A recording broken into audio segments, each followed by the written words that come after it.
In this video, I'm going to help you understand all the tricks when you have to compare rational and irrational numbers.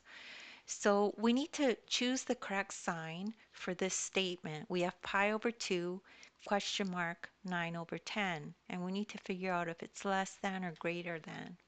So we can do this easily without a calculator, and I'll show you all those tricks on how to do that. So this symbol is pi. Pi is a number and it's approximately equal to 3.14. We use an approximation because the exact number of pi goes on forever. So we always use an approximation of about 3.14. So now, if we look at pi over 2, that's approximately equal to 3.14 over 2. So let's just look at this fraction. And we could see that this number is bigger than this number. So 3 is bigger than 2. So this is an improper fraction. That means this fraction is greater than 1.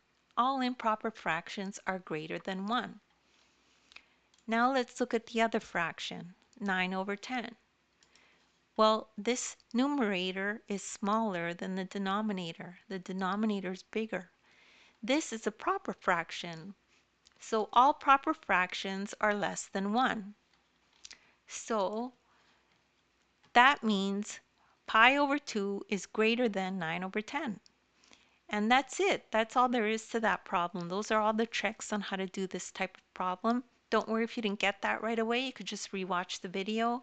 As well, you could take a look at the description. There's a link there to my ebook. In the ebook, you will find a link to this exact video, and you could follow along in the ebook as you listen to the video. As well, you could also take a look at the description. There's links there to other videos of mine that are similar to this. You could watch those. And please make sure to like and subscribe. And thank you so much for listening.